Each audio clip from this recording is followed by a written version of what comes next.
Hello everyone, this is General Hand Grenade. Welcome to my war room in Prince George, British Columbia, Canada. This is my first video that I've ever made, so please forgive me for the lighting distractions and any other mistakes that I may make here, but hopefully over time I'll get better at this and I hope to make more videos. This first video that I'm going to make is a house rule that I have for the game Axis and Allies Global 1940 2nd edition.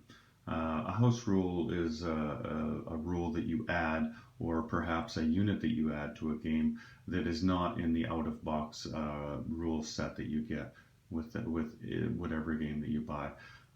So I've made a few house rules, and I know many of you have as well. And the rule that I'm going to show you today is my Special Forces unit. And I know a lot of you, I've read online that on axisandallies.org that you have done elite units or special forces units. I call them special forces. And this is my take on that unit. But that's not to say that it's any better than yours, just that this is just the way I do it. So watch the video and see what I do here and see what you think.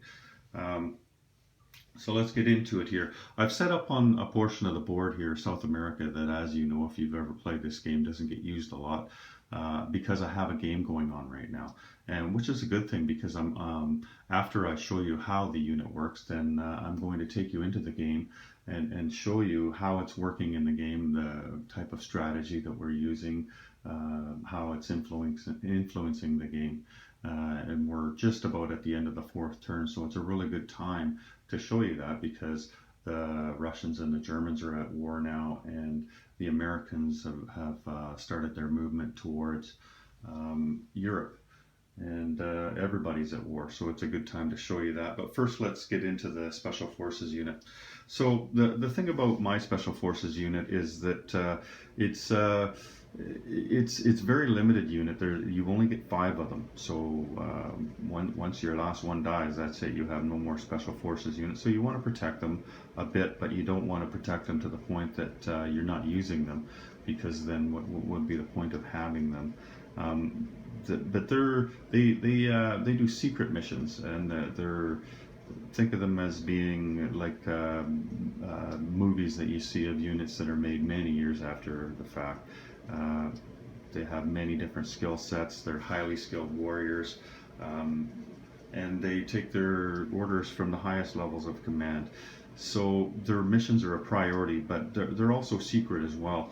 And the way I accomplish this is that there's only 1 unit per territory allowed from one nation. So if you have 1 German Special Forces unit in a territory, you can't have another one. You can have 2 of them pass through, and we've had that in our games. But when they end their movement, they have to be in separate territories. And the only exception to this rule is that you could have 2 of them in the same sea zone, but they have to be on different ships. Another way that I maintain the secrecy of them is there's 2 ways you can transport them amphibiouslly, that is on a ship, and that is that you could transport them on a cruiser by themselves, which is great because cruisers were probably a little overpriced in this game for what they did. So a cruiser is it really adds to the value. I tell you, we're buying more cruisers now than we ever did, because you can transport them, and plus they fight better than transport. So it's like having a transport that fights, which is really good. But also, if you transport them on a regular troop transport, then they must travel by themselves, and that's to maintain the secrecy of their missions. The way we start the game, you get 1 on each capital. So and also that means that 1 on the UK and 1 on India as well. So that means that there are 6 for the Allies to begin the game and 3 for the Axis. And if you play the game a lot and you play with experienced players, then you know that if with everybody being an experienced player, that the Axis has an advantage over the Allies in this game. They're probably going to win more often than not. So putting 3 more of these units on the board for the Allies is a way to balance the game out. I wouldn't want to make any any extra rule if it was going to take the game out of balance, but this one brings it closer to balance, and so I think that that's a good thing. Um, so we've talked about amphibious movement. Now, if you place your special forces unit on a cruiser, then you can transport him and you can offload him, but you can't use that cruiser for shore bombardment. You can do shore bombardment with the special forces unit on the cruiser, but then he can't get off the cruiser. So let's say you were coming across the Pacific with the Americans and you had two cruisers with two special forces unit. You could only drop one of them off in a territory, so you could still use the other cruiser for shore bombardment. So what you're looking at here, what I've got on the green ship right here, is what I'm using for a special forces unit, and that's one of the great coat infantry from historicalboardgaming.com. These are a really nice looking piece. This is just the regular infantry on a chip. So this is 2 infantry. This is 1 special forces unit. There was a question that somebody asked not too long ago online on axisandallies.org if the Great Coat Infantry was bigger than the regular infantry, and as you can see, they're virtually the same size. But anyway, you don't have to use 2 different units to differentiate. But I had extra units for all of them, and you'll see them when we pan out on the board what I've been using. A couple of the units that I use are from the 1914 game, and even though they're World War One pieces, they're just other pieces that I use to differentiate. And the one that you won't see here, I'll show them to you right now, is the French unit. As you know, this guy, he's only in the game for a cup of coffee. Once the Germans start rolling in their first combat round, then he's gone. So that's what the French one looks like, and you'll see the others as we look at the game. So we've done amphibious movement. Another way that these things move is as a paratrooper. You can move 4 spaces, but you do have to respect the regular rules of flight. You can't fly over a neutral territory. Like here, we've got this. I've spray painted some old Axis and Allies guys red to use instead of having the silhouette here. Then I just put 2 units on there. I think it looks a little cooler. So let's take this guy. Let's say we're going to attack Central America here. We can't fly over Venezuela or Colombia because they are still neutral territories, but we can go this way. 1, 2, 3, 4, and land on Central America and take that over because there's nobody there. If there was units there, then we'd have to fight them. If you had an anti-aircraft artillery there, then as with normal air combat, when you have a anti-aircraft gun on the ground, excuse me, he will get a shot at the special forces unit coming in, a roll of 1 at 1. Just like you would if that was a fighter or a tactical bomber or a strategic bomber. But the anti-aircraft guns that come with the facilities, the ones that are built into the facilities, they're not going to get a shot at him because he's not attacking them. He's only attacking the land. And then that's the same as regular Axis and Allies combat. So you can bring them over on a cruiser, a transport, or you can fly them over. Or then there's land movement. So let's bring him down here so he's got some space to move. The Special Forces unit during land combat can move 2 spaces. So he can go 1, 2. Now, it's not that he can run faster than a regular unit. What it is that built into the cost of the Special Forces unit is the transportation that they have. Whether that's a plane, you don't need a plane to transport them, or whether it's some kind of mechanized unit that they use. When they're given a mission, then they're also given the transportation that they need. I should mention, sorry, I forgot to mention, when you're doing the paratrooper movement, you can only do it in an attack movement. So you have to be attacking somebody, attacking a territory that you don't already own. It's not for non-combat movement, it's just for combat movement. And the only exception to this is that you could fly to a neutral territory, a friendly neutral territory, and annex that territory and take control of the forces on that territory and the money. I couldn't do it with Venezuela, of course. I'm just simulating it because Venezuela is a strict neutral. But if this was an Axis-friendly neutral, then you could fly to that one. That's the only exception to the rule where it's only for combat movement. So let me just look here. Okay, so how they attack. Well, let's just attack this guy here. Let's pretend he's not a strict neutral and we're not going to upset the balance of nature. Let's just do a ground combat. So we're going to move in with the Special Forces unit. We're going to bring 2 infantry units and let's bring an artillery as well. Now these will attack at 3 or less. So a 1, 2, or 3 is going to be a hit. But also when they're attacking with infantry units, whether they're mechanized infantry or, here, tell you what, let's just do that. Let's take the chip off there. Let's bring in a mechanized infantry unit, an artillery unit, and an infantry unit. They will do a +1 advantage, just like an artillery does, +1 advantage to either one of the artillery units. So when you're breaking down how this is going to roll out, the mechanized infantry unit, let's pair him up with him, and we'll pair this one up with this one. That will add +1.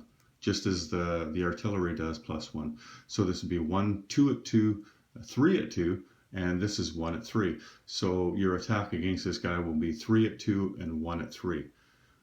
When you're doing defense, though, if it was the other way around and this guy was attacking here, this does not add anything.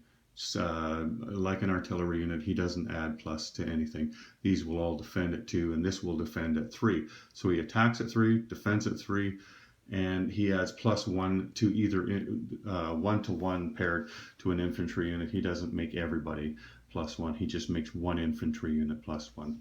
So that's your attack capability and your defense capability. And we have the movement capability. Yeah, that's how he works.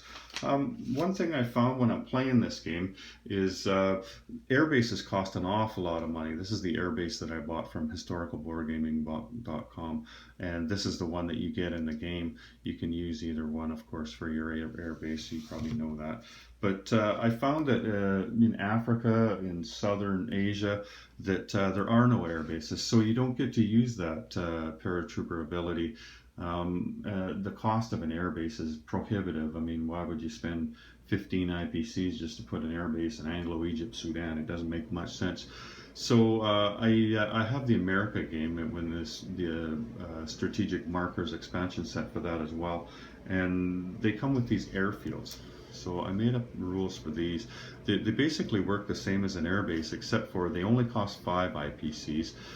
The difference with these compared to these is these you can't use the extra movement ability, the +1 for a strategic bomber, and also they will only for scrambling ability you can only scramble 1 fighter. So if somebody was to attack your boats here, with this one you could scramble 3 fighters into the fight. If you had an airfield instead of an air base, then you could only scramble 1 in there. So that's the difference between the two, and that just gives you the ability to put more airfields on. I mean, it's good for your planes as well, but mostly what I added that for was so that you could use these as a paratrooper. You find, especially with the UK, once the UK guy leaves the homeland, there's not a whole lot of places for him to use that paratrooper ability. But for an extra $5, you get that ability, and so that works out good. As far as damaging facility, like this is a facility the same as this, so it is possible to use a strategic bombing rate against it. The 5 damage points. Sorry, I'm reading off a piece of paper here. So that you can have a maximum of 5 damage points against that, and it's still operational at 2 points. So if you had 5 damage points against it, you could just pay $3, bring that down to 2 damage points, and then that would still be an operational airfield. So why don't we go into the game here and take a look at how this is all working out. So here you can see up in America up there, this marker here is that means that those guys are, let's just pan down this way, those guys are right here. These things are great. I got these at historicalboardgaming.com as well. And these guys here, let's just go back this way. They're sitting right here. These are great things to have, especially in Europe up there. You see up here in Europe, I've got a number of those. We've got one here in France, and you see the Eiffel Tower. That means that this is a minor complex. The one in Germany here, or West Germany, you can see the blow-up boxes up at the top up there. Here's the Reichstag building in Germany. There's another blow-up box there. So you see those units are over there. And then the UK units, they're down there. You can see where the green chips are. Those are all the Special Forces units that I have on the board here right now. See where the game is at. The Italian player is not doing that well. You can see when was the last time you see that many French boats still in the game, this late in the game. Let's move down here over to the Pacific. See what's going on. So the Japanese player is taking over, as you might expect.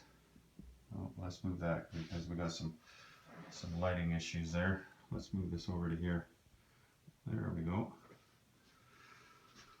Okay, one thing I've done wrong here, and I can't change it until my friends come back. I'm teaching them how to play the game. They've only played a couple times.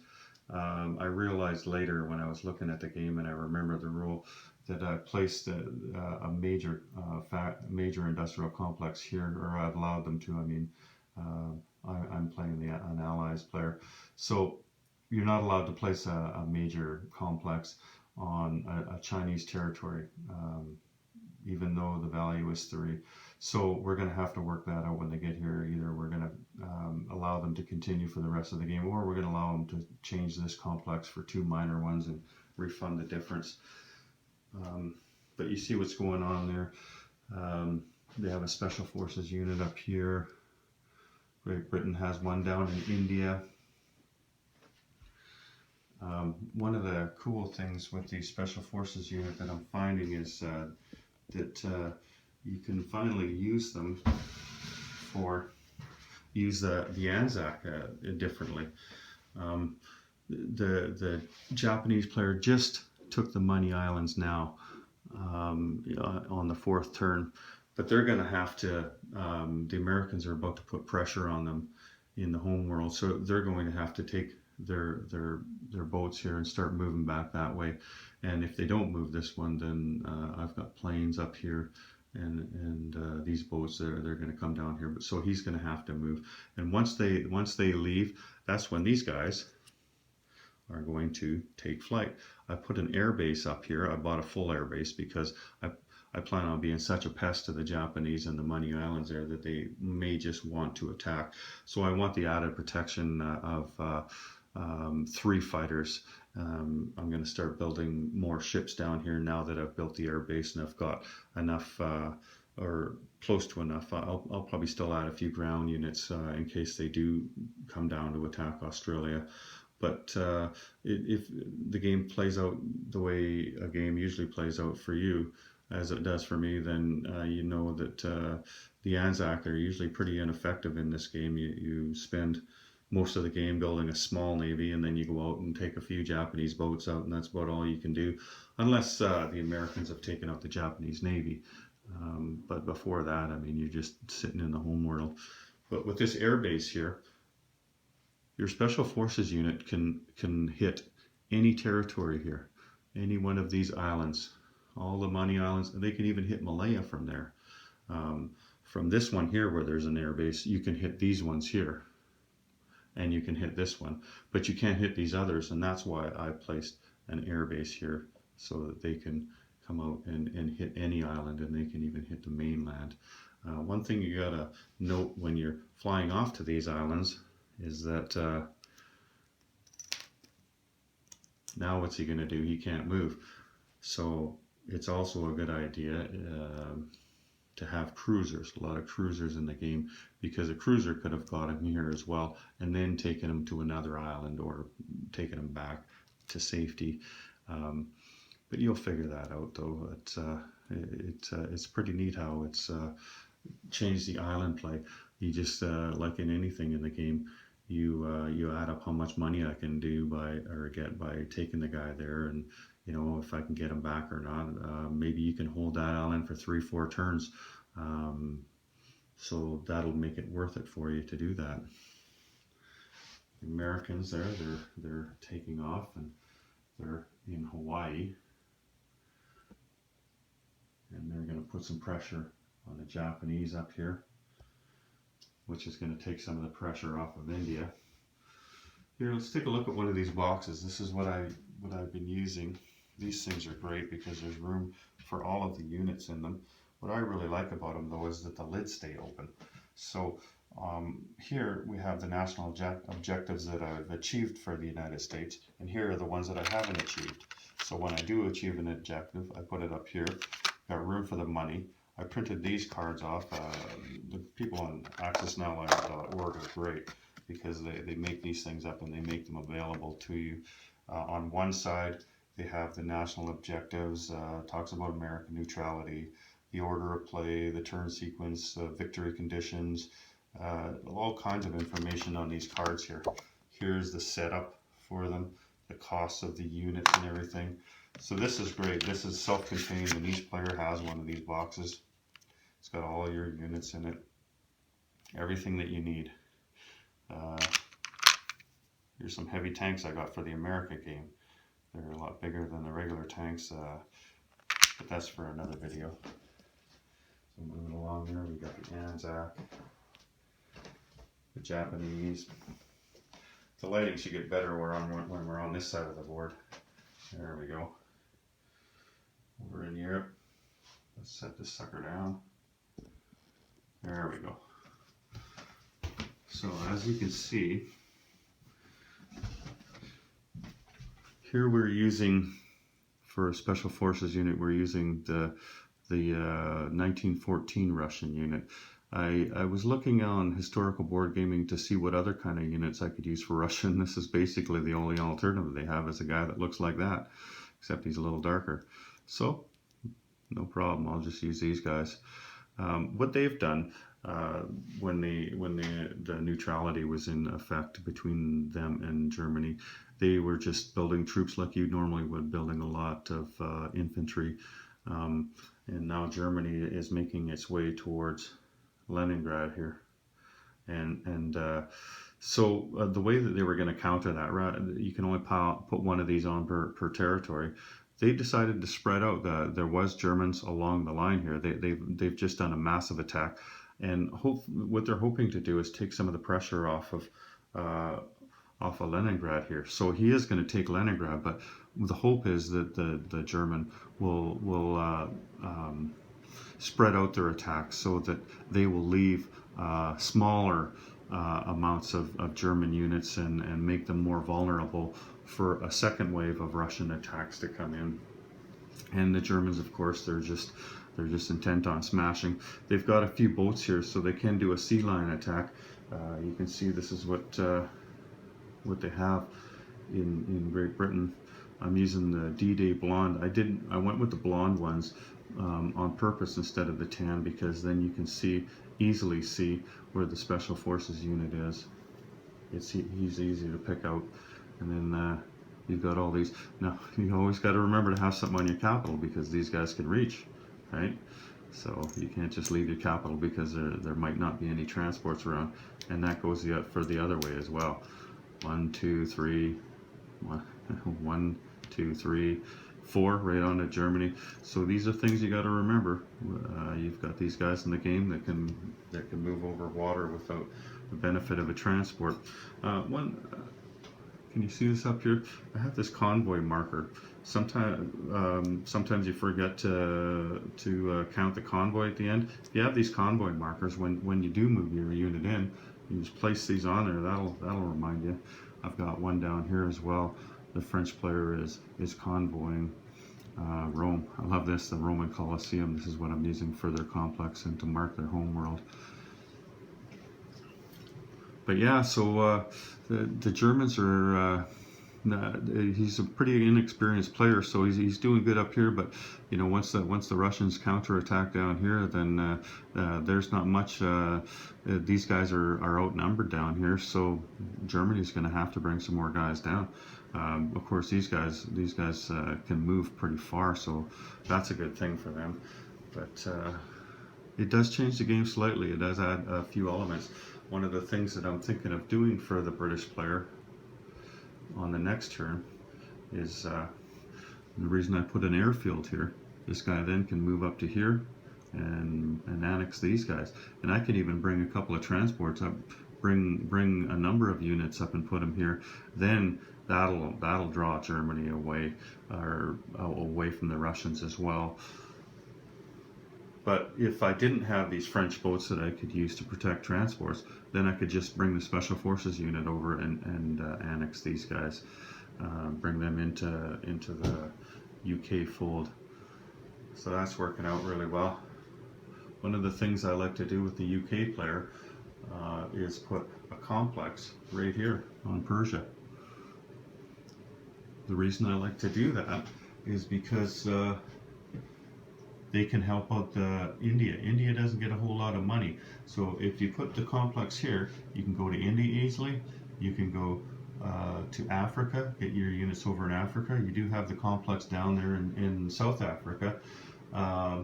So also I like to put a naval base here, because that's when you are shucking units up from South Africa, then you can get your transports all the way back there, because it is through a movement of 3. Here, let's move that closer here. Move it down. So 1, 2, 3, 1, 2, 3. So you can shuck movements back and forth with the naval base here. You also have the naval base over here. So you have naval base here, South Africa, and here, and over in India. You can move your transports around. So that whole area down there is where I like to set up as the British player.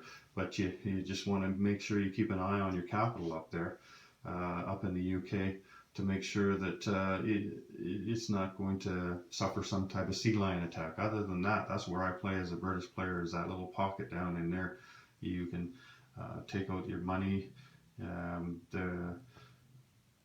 The Italian player has done a good job in North Africa, but they had really bad luck rolling in their boats in the Mediterranean, so it's just a matter of mopping those units up now. And the Americans have moved over to Gibraltar. I think what they're going to do is they're going to be moving on Italy here, either southern Italy or northern Italy, or maybe they'll just go to southern France, and they've got more units to bring over, so they're going to be shucking over. See, this is Italy here. They don't have a whole lot. 2 infantry, 2 anti-aircraft guns, and a fighter there right now. They'll probably bring their other 2 fighters back. But yeah, they're hurting, as you might expect this far into the game. So yeah, that's how it's working out. It's these Special Forces units they really help. They help your attacks, because they add that +1. You know, they move like a tank on the ground. You've got that extra ability as a paratrooper. You bring the cruisers into the game, which adds an element to those. And also it allows you to bring more units on an amphibious assault. If you've got 2 transports and a cruiser, well, that's 5 units you're bringing across, and instead of 4, and that makes a big difference. One more thing I'll show you here. One thing I like to do, I spray painted some of these old fighters from an old game red, and those are my kamikazes. So if you use them, he's gone. You know, he goes in the box, and then you got 5 left. That's a little better than using cardboard tokens, I think. Anyway, that's about all I wanted to show you. So I hope you enjoyed the video. If you liked it, then leave a comment in the comment section, and if you'd like, if you have some suggestions for your own house rules, then let me know on accessanallies.org. I'll make a link to accessanallies.org, the thread that I'm going to start for the Special Forces unit after I upload the video. And have a good day. Thank you.